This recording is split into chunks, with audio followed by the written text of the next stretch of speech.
is entitled Reimagining the Rhetorical Situation, and our speaker is Sid Dobrin. Sid is the Research Foundation Professor and Graduate Coordinator in the Department of English at the University of Florida, where for 10 years he directed the writing program. He is an author and editor of numerous books, including Post-Composition, which was awarded the 2011 W. Ross Winterrod Award for Best Book Published in Composition Theory.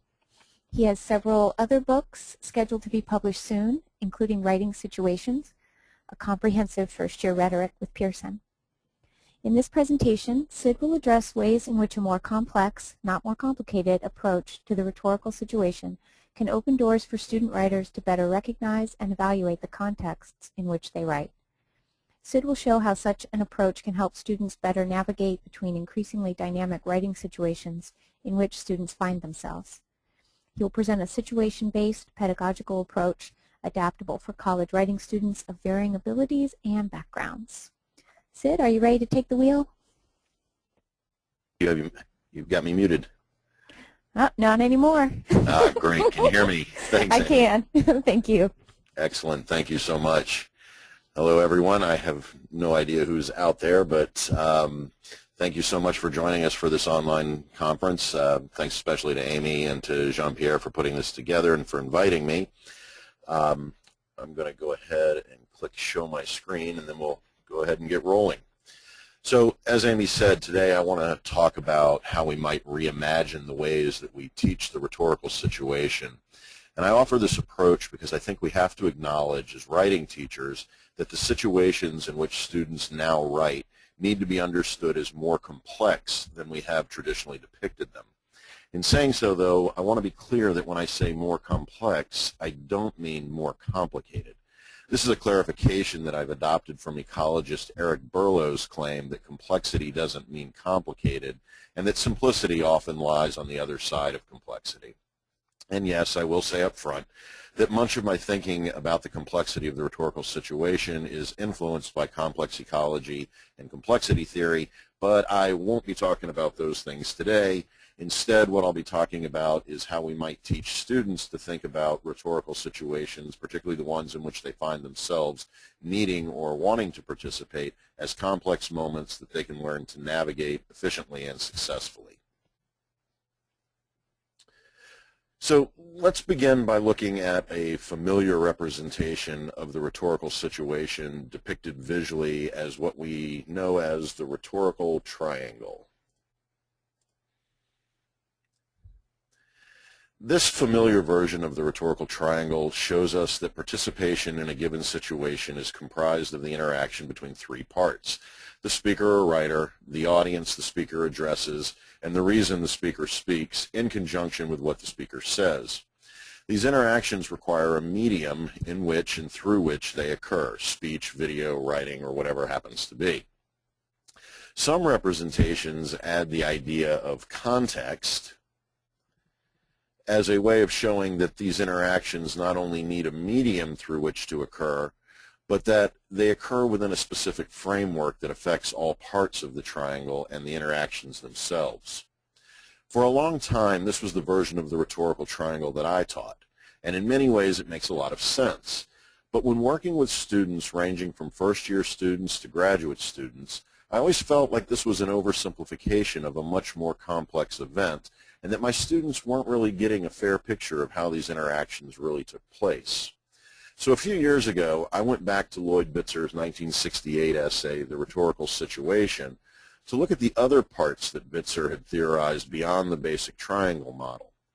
Using Bitzer's work and my own thoughts about how we teach students about rhetorical situations, I began to formulate a different kind of visual to use when teaching students about rhetorical situations. Now, admittedly, when I first started revising the triangle model, I realized that part of the problem with the triangle is that it's two-dimensional. It's a stagnant image. It really needs to appear in a 3D animation that is constantly moving and shifting. But my animation skills weren't quite what they are now, and they're probably still not good enough to get this animation right. So the model I'm going to share today retains the problem of being a print-driven model, one we can point to in books and show on classroom projection. but the visual representation doesn't really do the rhetorical situation justice. And this is something I always talk about with my students, about how we look at the rhetorical triangle and the rhetorical situation. So this model then is the one that I began to use. And as you can see, it's a bit more chaotic than the triangle, but I think that's part of the point I'm trying to make. The first thing I point out to students is that the idea of the swirling context of the situation should suggest that the elements of a rhetorical situation don't just happen in a context, they are the context. That altogether they contribute to the context and change that context. Within this mix, I try to talk with students about the details of the situation, not to provide them with a checklist of things to understand in a situation, but a list of the kinds of things they should account for in order to best enter into or continue to participate in that situation. I'll take a few minutes now to walk through the parts and talk about how I deliver them in a particular order to show why this more complex approach to a rhetorical situation can be a more effective way of talking with students about situating their writing within a given situation. Once I talk about the parts in this model, I want to show you a different model I've designed to help students think through specific writing situations in which they participate so that they can best situate their claims and their voices in those situations. I want to be clear here, too, that despite the fact that I will talk about these 10 parts of this rhetorical situation model in a particular order, I'm careful to talk with students about the fact that this is not a step-by-step linear process, even though we appear to talk about it as such. In fact, I emphasize that as we learn more about a particular aspect of a situation, that information may alter what we already thought we knew about that situation, or push us to go back and look at other parts of the situation differently. So for now, let's look at some of the complexity of the rhetorical situation. I like to begin with exigency simply because it brings the students into the situation. What I mean by that is that rather than looking at what is already in the situation, talking about exigency lets students start to ask about why they're in the situation and why they have a need to respond to the situation. After all, I explain, exigency is the reason for writing, the incentive, the investment, the motivation a writer has for writing. We can think about exigency as a situational need, why a writer needs to write. Exigency suggests change. It suggests that something should and can be done.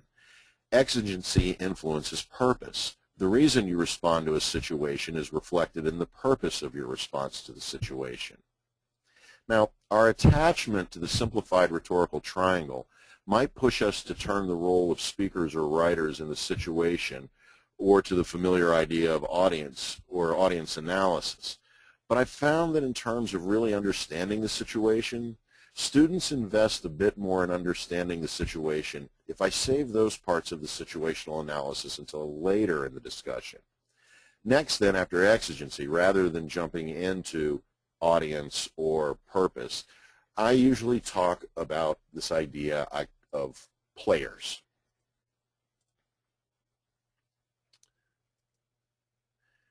Basically, the players are all the people involved in the situation, including a speaker, a writer, someone implicated or named in the situation, or an audience. But players can also include people who may be affected by the situation, but who are not part of it or part of the intended audience.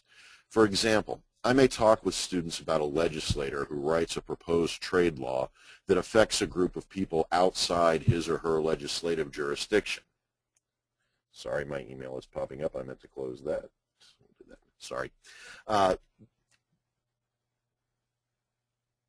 Then a legislator who writes a proposed trade law that affects a group of people outside his or her legislative jurisdiction by imposing import regulations on products that that group of people produces. Now, the legislator's writing is not intended for those people to read, nor is it likely that it will ever be part of their discussions surrounding the proposed bill. Yet, they will be affected by the situation and the document, even if unknowingly. Now, the reason I talk about players early on is that when students start to see the situation's boundaries as a bit less well-defined than we might imagine or that we might articulate through the triangle, they start to build more dynamic pictures of the situations they write in and the very idea of a rhetorical situation. Likewise, these conversations open the doors for discussing issues of rhetorical ecology, circulation, and networks, which I'll talk more about in a moment, as students develop more complex understandings of situations.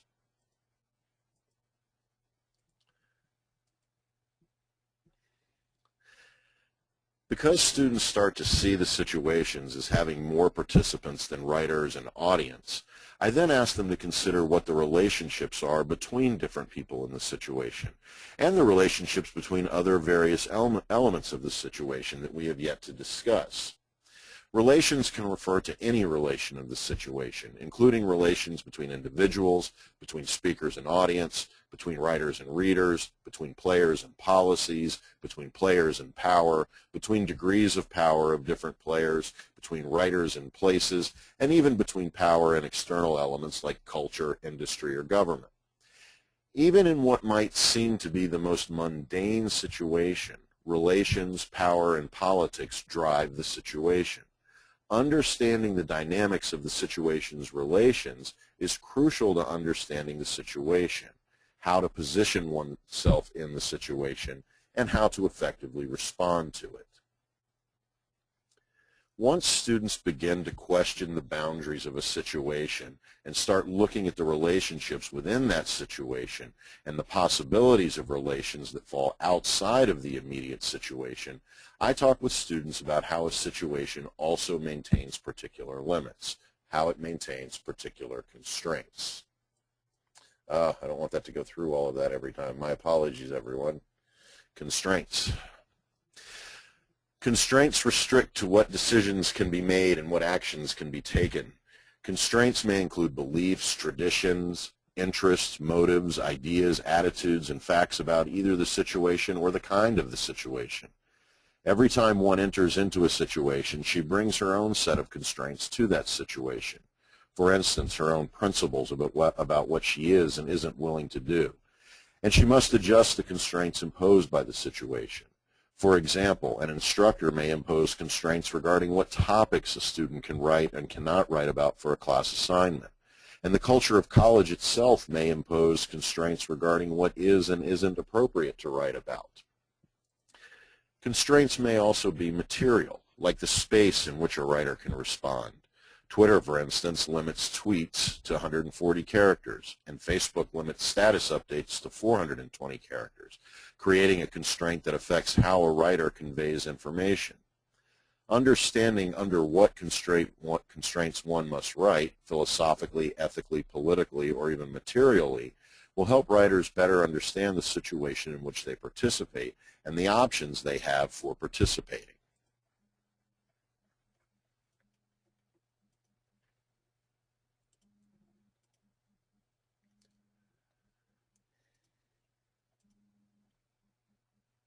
Next, I introduce the idea of location. I find that thinking about a situation's location in conjunction with the metaphor of constraint looming large helps students think about where the situation is located and how they locate themselves within it. Writing in a situation requires that the writing be available in some location, a web page, a newspaper, a book, a syllabus, and so on. To participate in or respond to a situation, writers need to know not only where they are located, but also where all other facets of the situation are located. The location of a situation can also affect the constraints of a situation and the relations of the situation. Location is deeply connected to access. For instance, by posting writing on the web, writers provide access to that writing for those who can access the internet. But that location also denies access to some. That location then makes an assumption about what audience can reach a writer's writing in that situation. Now, once I've introduced these steps, I usually turn attention to talking about the speakers and the writers.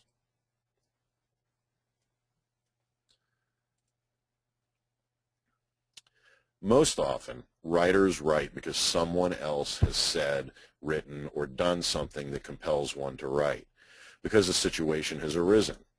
A writer's position as a participant, a writer, is developed in relation to the positions of other participants, speakers, or writers. Within a situation, knowing who the primary, secondary, and even tertiary writers are, plus when, where, and why they write, as well as which of them is compelled to write, provides writers with information that assists them in finding their own positions from which to write. One of the most important parts of navigating writing situations is being able to figure out where a writer fits as a writer. Of course, part of figuring out where we fit as writers or speakers involves understanding where our audiences fit into this picture.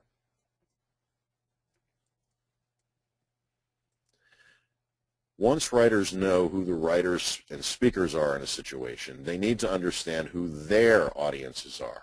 That is, writers must first understand who in the given situation is being spoken to or written to and why. Not just who our audience may be, but who has established what audiences are and why within the situation. Knowing whether an audience is a captive audience, a willing audience, a reluctant audience, or even an audience that's unaware that it's an audience aids in understanding the situation. In fact, I try to point out with students, you already may be the audience.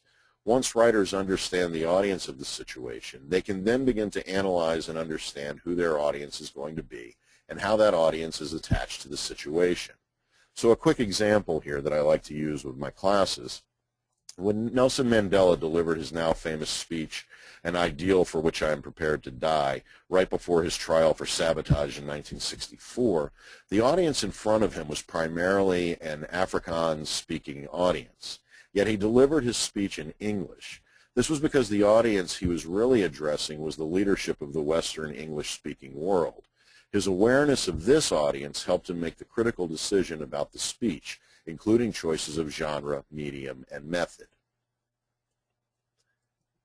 So we know that genre is the kind or type of writing, and talking to students about this I always find is important here, looking at various genres, particularly once we start looking at and being able to talk about things like essays, reports, emails, blogs, letters, manuals, and so on. Medium, of course, can be thought of as the material presentation of the writing, for example, a web page versus a print document. The method is how the writer uses the language to accomplish the task at hand, whether she's being argumentative, assertive, cunning, elusive, subtle, and so on. Genre, medium, and method are central to understanding a situation, and to make good rhetorical choices as a writer, we have to understand what genres, medium, and method we'll be operating in. One of the reasons that I teach these three connected in this way rather than separately is to be able to show students how the three influence one another and how the rhetorical choices writers make are influenced not by one of these, but always by all three. As students start to make these connections, I want them to also revisit and understand a more dynamic way of thinking about the constraints as well.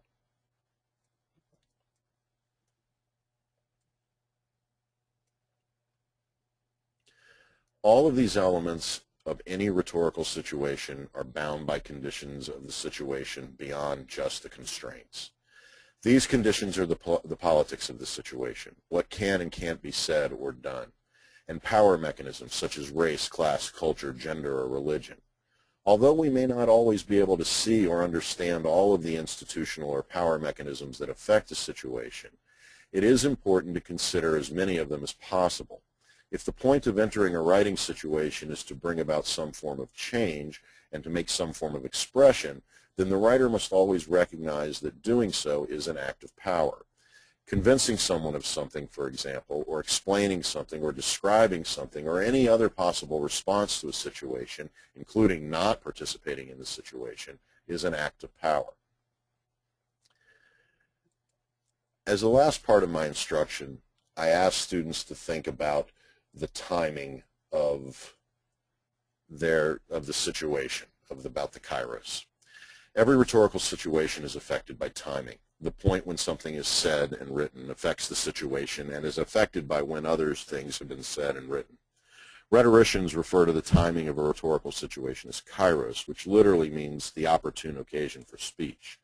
We've all had that experience of making a comment in a conversation that ends up confusing others because they've stopped talking about that subject much earlier. That's bad timing. Knowing when to enter a conversation so your writing or comments have the most impact is important. So that was how I started to rethink how I teach the rhetorical situation.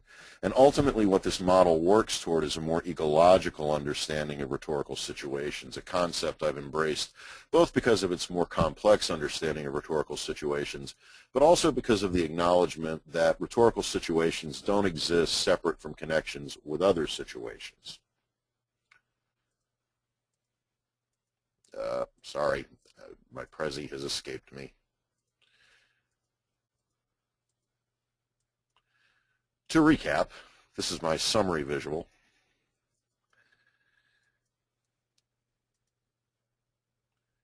So the term rhetorical ecology suggests a complex sense of connection, an intricate and evolving network that not only connects a speaker or writer in a situation, but also connects that situation to a host of other factors, including its place and its historical context.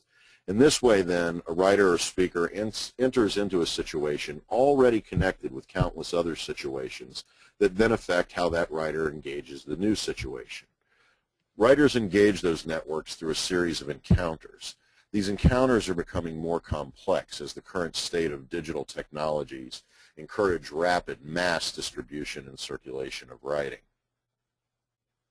So, with this reimagined view of the rhetorical situation and rhetorical ecology in mind, I wanted to develop a teachable model that didn't just show students these various parts of the situation or simply ask them to understand the dynamics of the situation. I wanted to have a tool that students could use to create a mental map of the situation before they entered into it, before they started developing their topics and their thesis, and essentially before they started writing.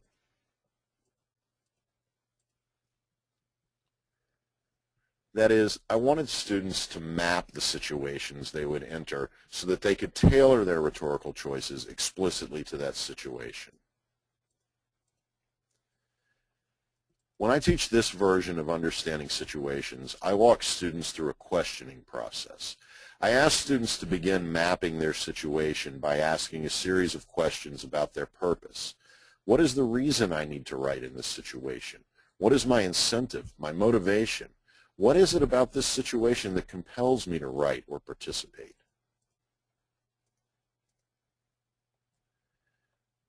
Once they have a sense of their purpose, then I urge them to ask questions about who will be reading their work, asking questions to determine what they know about their audience. At the same time they are identifying their audience, students should consider in what medium and by what method they will convey their writing. The questions they ask about medium and method should be asked in conjunction with their questions about audience, since the responses to each will inform the other. Likewise, I always want to show students that when thinking about and asking about audience, medium, and method, they should also start to ask questions of the context of their writing. Where will it occur? Where will it appear? What limits their work? Each of these kinds of questions should be asked in conjunction with one another, as the answers to these questions might change how the questions about audience and medium might get asked and re-asked.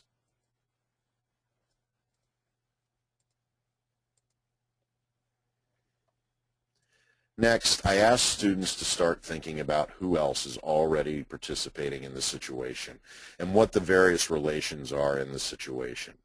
This kind of questioning can help students understand other participants and contributions that are already part of the situation and how their own writing then works in relation to those already making up the situation. One thing I try to emphasize with students is the way that institutional and power can constrain what counts as viable or permittable, including also appropriate and inappropriate, which I find is an important part of the discussion for academic professionalism. I do this by talking about the kinds of things that the university might see as viable or out of bounds, or on a large scale, and then various disciplines more specifically. That is, I talk about, once we're in the academic setting, What can I and what can't I write about, and why?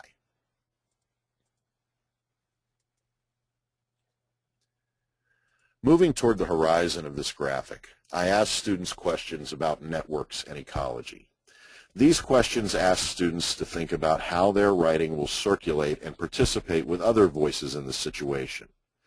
Ultimately, this degree of questioning asks students to consider how their writing might affect the situation and others who participate in it. I also try to talk with students about how situations undergo change even as a writer tries to analyze and lock down a situation. I encourage students to analyze and map their situations multiple times as they write within that situation.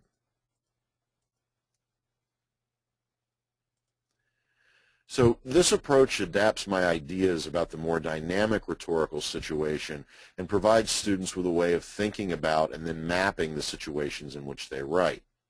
But there's another function of this graphic that I want to be sure to note as well, and that's articulated by the arrows that appear to direct students back to the beginning of the road of the map. I'm talking about this arrow on this side and this arrow on this side. These arrows are placed here to remind students that understanding a situation is not a linear process, but an ongoing activity altered by a writer's analysis of the situation and participation in the situation. Thus, I talk with the students about the idea that situations undergo change even as writers try to analyze and lock down the situation. I encourage students to analyze and map their situation multiple times as they write, in order to identify any changes that within a situation that might emerge as they write. Now, ultimately, you might want to think of this mapping the situation approach as a way of helping students get started in their writing, but get started in a way that focuses more on really understanding the situation in which they will write in ways that many of the pre-writing strategies we have traditionally used have overlooked. I find that teaching students a more complex understanding of rhetorical situations helps them better see the role of their writing in the situation, better structure that writing for the situation, and ultimately develop a more effective writing that is situationally specific. Thank you all very much for taking the time to listen to me today. I do hope you find these approaches useful. I've also placed, and I'll bring this up real quick, I've placed my email address here on the screen. If you have any questions or comments beyond what we're going to be able to talk about today, I do encourage you to write to me. And again, thank you so much for your time.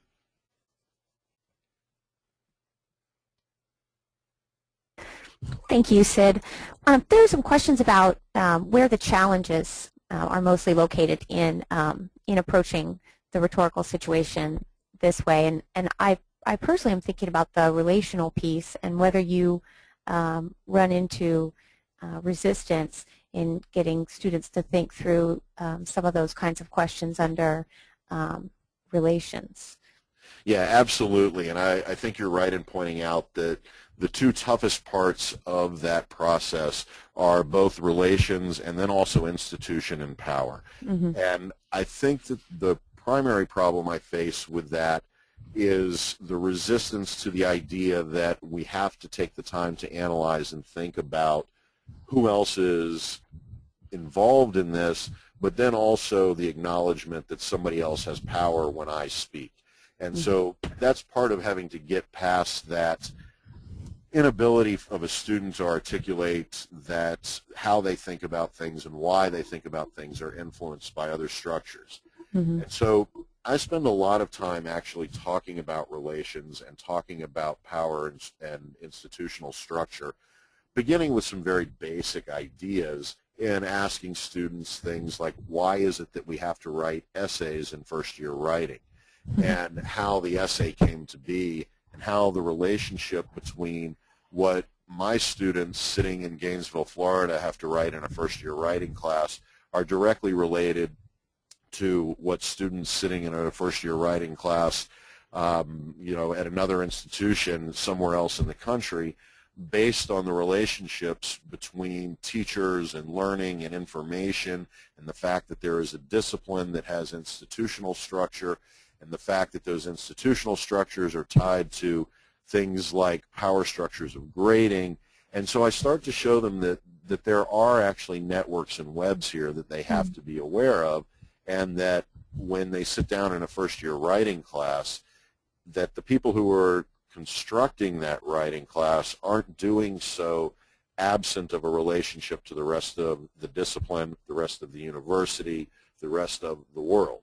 And I try to look at those things both from an institutional standpoint and also from a personal standpoint, and ask them to think about where their language comes from, or what kinds of television shows they have watched throughout their lifetime that might influence the language that they use, or, you know, the cultural approaches they have to different things. But there's no question that relations and institution and power are the part that they're resistant. Generally, resistance is, why do I have to think about that when you've given me a task, and if I can fulfill that task, then it doesn't matter what the institution structure is. And the best thing I can say about that is that that's part of teaching. That's part of us wanting to move students from tacit information to a more complex understanding of the worlds in which they operate. And that, you know, and even sort of illuminating the complexity of self too, right? That even when you teach the rhetorical situation in its kind of traditional triangulation, one of the things that I've always noticed is that it's easier for students to produce an audience analysis than it is for them to analyze themselves as speaker/writer, and the way that their perspective and experiences and biases might be operating within the text that they're producing. Absolutely. I remember teaching a course at the University of Kansas, and I walked into the classroom, and it had a very, very homogeneous population. And I remember bringing up the issue of how do we account for our own culture when we're thinking about our own writing. And instead of the anticipated silence and blank stares, there were a couple of students who raised their hands, and they together articulated the idea that we're from Kansas, we live on farms, we eat white bread, we have no culture. And sort of that notion of not just the naturalized cultural perspective, but also the idea that because I have naturalized my own cultural perspective, I'm unable to critique it. And that to me was actually a very interesting moment in being able to say, well, if you recognize that, you've already begun the critique. And yes, absolutely, Amy, that's the tough part, is getting people to turn it back on themselves. But I feel that that's sort of what our ethical obligation here is when we're teaching writing. Sure. Well, and kind of, sort of, somewhat related, there are questions about, like, how are you putting this into classroom practice? Like, when you're talking with them about the rhetorical situation or about analyzing where they are they in sort of a class discussion format? Are they in small groups? Or how are you approaching this information with them, and how are they interacting with it? I actually do it a couple of ways because I like all of those teaching methods. So that first sort of swirly diagram that I showed early on, I actually began by talking about the rhetorical triangle, why we talk about the rhetorical triangle that way, and how it's been used to teach writing.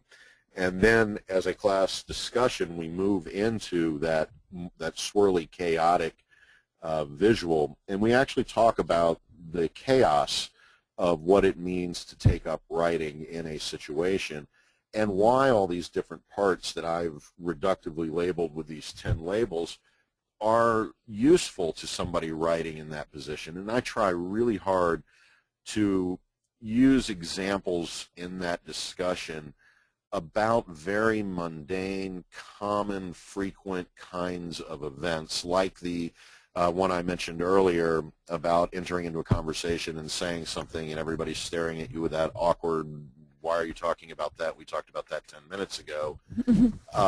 And they get that part of it. And when we start putting all those pieces together, then they start to get a sense of how a situation operates. But like I said in the talk, That's only phase one of it. I mean, we can lecture our students about 400 parts of a writing situation, but unless they're putting that thinking into practice, then Yeah. it's not going to get them as far as if we show them how to do it. I'm a firm believer, from a pedagogical standpoint, that it's one thing to tell somebody how to do something, and it's another thing to show them how to do it, and it's yet another thing to actually put a tool in front of them and tell them how to use that tool. And so I use that mapping graphic, or a version of that mapping graphic, to have students, when they're writing for larger projects and larger assignments, to map out what they understand about the situation in which they're writing. Now, I do that with a very specific intent beyond just them proving that they've thought about the situation, because I follow that with an activity that I help them develop thesis or claims for what they're writing. One of the things that I've become more and more convinced of in how we teach writing, or I guess more accurately, how students respond to how we teach writing, is that students, and I don't mean to, I'm not trying to create a stereotype or a homology here, but students frequently tend to want to think about a topic. The idea that I have to write about X means that I have to learn about X. And I think there's a big distinction in writing, particularly in teaching student writing, between students identifying a topic and students having a claim to make about a topic within a situation. And so once I spend time with them individually through this mapping exercise, learning about their situation, the situation they're going to write in, then I have them start asking questions about, well, what can I say, what can I claim within this situation, and work toward developing good thesis. That because for so many of us, a lot of our students' writing lacks the focus because there hasn't been that connection between topic and thesis, and there also hasn't been connection between thesis and the situation in which that claim is made. Well, there's time for one last question, and this question is, how do you leverage or utilize technology in your teaching about these things, about writing situations? That question has two parts for me, because I'm hearing the question of how do I use the technology to teach, or how am I requiring students to use the technology? And so I'm kind of curious if there's a way to get a clarification if the question's asking about my tech use or my students' tech use. I think it's probably about the student use, or how you ask them to engage with. Right. Well, I mean, the easy answer to that is I try very hard not to limit my major assignments, my projects, to traditional academic essay. And in a lot of the situations where I provide a project prompt, part of the prompt involves students having to figure out what medium is going to best serve my claim in this situation. And to that end, what I end up with are a lot more digital-based, multimodal, new media kind of productions that take into account that concept of network and circulation as part of how they're creating how they're fulfilling the assignment within the given situation. See, I think part of when I started talking today, my notion regarding a more complex writing situation and awareness of that complexity is paralleled by an awareness that student writing is much more complex than the academic essay. And that, yes, while the academic essay serves a very specific institutional function, and we need to teach students how to use that in those contexts, that the majority of the writing they are doing is not necessarily essayistic. And so I try not to limit, in fact, the exact opposite, to be honest. I try to avoid having my students do all of their writing in essays as much as possible. Well, that about wraps us up. Is there anything else you wanted to add that we skipped over? No, I think I Okay. crammed everything in. I hope that it was of some value to someone out there. It's Very always much. interesting to give a talk to a screen in front of me and wondering if anybody's hearing me, but, you know. I know, it is strange. I appreciate you putting in the time on this today. Gladly, I enjoy these things. And Amy, thank you very much for inviting me to participate. Thank you very much, Sid, for being here. And thank you, everyone, for your time and attention. We'll take a short break and come back at 4 o'clock Eastern with B.J. Sonerberg's presentation titled Be a Change Agent, Touch Diversity. Thank you.